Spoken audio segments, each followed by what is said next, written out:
abanyagihugu babiri baheruka gufatwa n'inzego z'iperereza zo mu ntara ya Gitega ku mugwa mukuru wa politike, aho umwe yaciye agandagurwa n'izo nzego, uwundi nawe gushika n'uno munsi akaba ataramenyekana iyo yashizwe. Pacifique Nininahazwe arongoye ishirahamwe Fokode n'isekeza ndondeza amenyesha ko biteye isoni kubona inzego z'igihugu zibandanya gukora ubwicanyi bw'ishano nk'ubwo, akaba asigura uko ibijanye n'abo bantu vyagenze. Kurikira Pacifique Nininahazwe arongoye ishirahamwe Fokode. Amakuru dufise avuga ko ku munsi wa gatandatu heze hariho igrenade yatewe kw'ibarabara rya kabiri aho bita mu Giswahili mu gisagara ca Gitega. Igrenade yakomerekeje abantu bashikindwe. Muri abo bakomeretse harimwo umusore azwi ko umugambwe wa CNDD-FDD yitwa Gerard Bukuru. Amaze gukomereka cyo kimwe n'abandi bajanywe kw'ivuriro bita ku Mucunguzi bitari kure y'ahari hatewe iyo grenade.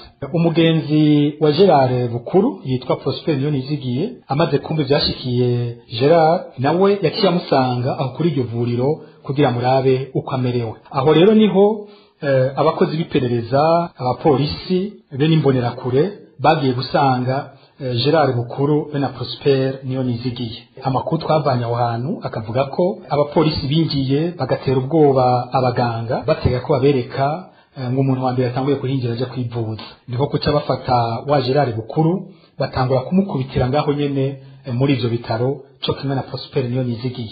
Gerard Bukuru yaciye ajanwa mu modoka y'igipolisi yo ngaho mu ntara ya Gitega. Imodoka yarimwo umukuru w'ikirindiro cy'igipolisi mu gisagara ca Gitega yitwa Sylvestre Niyonkuru batazira sans erreur. Aha rero bigatangaza ingene umuntu yari mu minwe y'igipolisi inyuma y'umwanya muto cari kiziga gitaye mu mwonga. Kubw'amakuru uwaharanira agateka kazina muntu afise amenyesha ko muri kino gihe imbonerakure zitanguye kuvuga ko Bukuru Gerard ngo yoba yagandaguwe ngo kubera yariko arahunga. Ivyo Pacifique Nininahazwe abona ko bitumvikana, agasaba inzego z'iperereza mu ntara ya Gitega gusigura icatumye Gerard agandagurwa ngo ryongere ryerekane iyo ryashize muramuwe Prosper. Akagira kasaba leta ya Evariste Ndayishimiye guhagarika ubwo bwicanyi ngo kuko uko bigenda ko bategerezwa kuzobibaza. Kongere dukurikire Pacifique Nininahazwe arongoye ishirahamwe Fokode.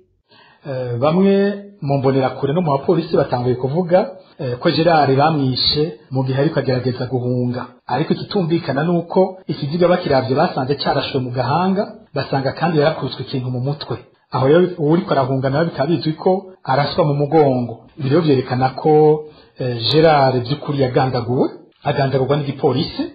Ku bijyanye na Prosper Niyonizigiye naho twumvise ko uyu yajanywe n'umukuru w'iperereza mu ntara ya Gitega uwitwa Zaburoni Mfuranzima, nawe abiwe bamarondera barabuze agashiro bapfungiwemwo. Muri ico gihe iperereza ry'u Burundi teza kwerekana iyo ripfungiye Prosper Niyonizigiye. Ibi bintu twabandanya kuvyiyamiriza kuko bibandanya bigwira mu gihugu. Abategetsi b'u Burundi bakwiye kubihagarika kuko ni ivyaha bikomeye cyane kandi nta n'imperuka bazobazwa. Tubibutse ko intandaro y'ifatwa ry'abo banyagihugu ari grenade yatewe mu gisagara ca Gitega ku mugwa mukuru wa politike muri quartier ya Nyamugari kw'ibarabara rya kabiri.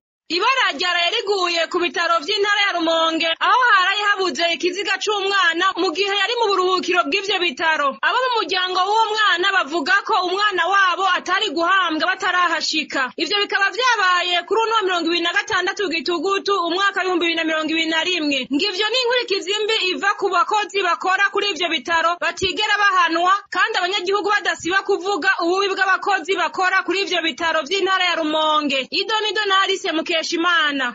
Intandaro y'iryo bara ryo kubura umwana yarapfuye kandi ari mu buruhukiro nk'uko bisanzwe ngo harapfuye abana babiri mu ndwi iheze. Ico gihe ibitaro bifadikanije n'imiryango yabo baciye babashira mu buruhukiro. Kuri uyu wa 26 Gitugutu umwaka 2021 umuryango w'umwana umwe muri abo bashatse kumuhambana iteka baraje ku bitaro barabura ikiziga c'umwana wabo. Nk'uko amakuru atangwa n'abegereye bene kubura ikiziga c'umwana wabo ngo bageze mu buruhukiro bararondera ikiziga barabura. Uwo muryango n'ishavu riniga baciye baja kurondera uwujejwe igisata c'amagara y'abantu mu ntara ya Rumonge kugira ngo batunganirize. Ico gihe uwo ajejwe igisata c'amagara y'abantu mu ntara ya Rumonge yagerageje gusigura ko habaye kwihenda, akaba yavuze ko uwo mwana wabo yahambwe kuri uwa gatandatu w'indwi twaraye turangije. Uwo muryango wabuze ikiziga c'umwana wabo bakaba baciye basaba ko boja kuzura uyo mwana, ariko bene guhamba umwana atari w'iwabo nabo baravyanse kuja kumuzura, maze ishirahamwe Croix Rouge ricagemera kuja kuzura ico kiziga c'uwo mwana kugira gishikirizwe bene co bagisabye. Mwomenya kandi ko ikindi kiziga ca kabiri ko kitarahambwa kugeza n'uyu munsi ikaba kizohambishwa n'ibitaro ngo kuko ari byo bitazi gukurikirana ibyo bijejwe. Bamwe mu banyagihugu baganiye na Radio Haguruka batarya umunwa bavuga ko ivyo vyabaye ko vyama vyakozwe, ngo si ivyo gusa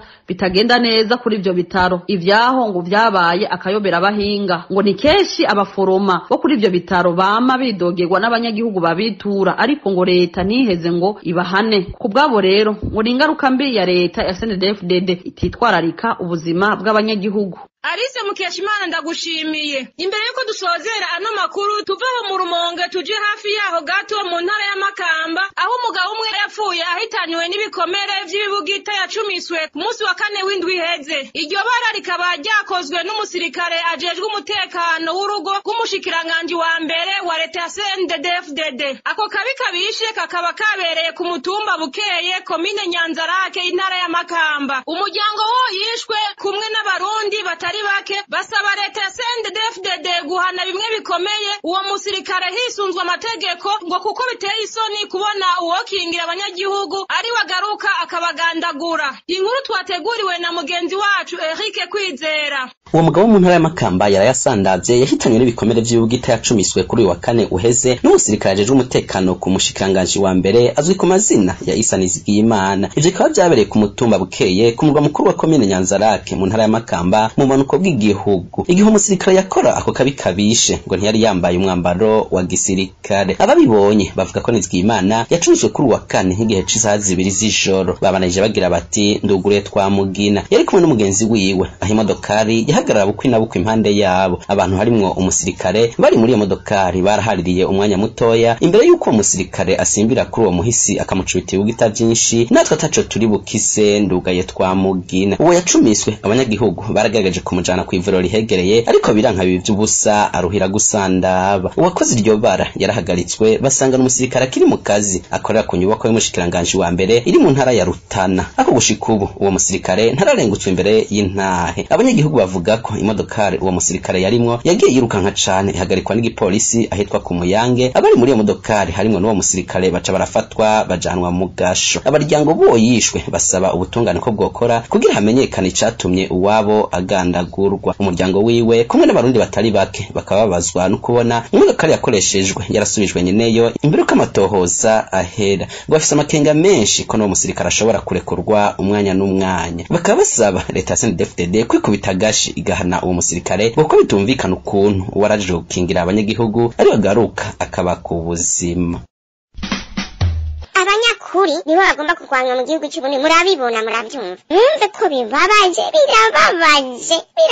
harageze yuko Uburundi burangwa n'abashinga ntaye n'abafasoni b'imitima bafise umutima runtu. Harageze barundi kazi. Oya trop c'est trop. Tuvi buzimu tujibuntu.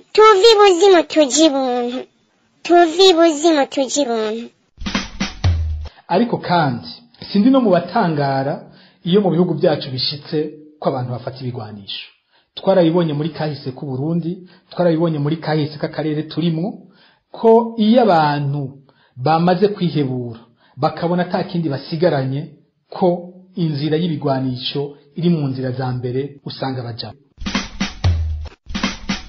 Naho bazotwica, naho bazotwangaza, naho bazobandanya badupfunga canke bakabandanya baturenganya, ntituzohagarika guhangana n'intwaro ya CNDD-FDD kugezaho tuzoyikura tukayirandurana n'imizi.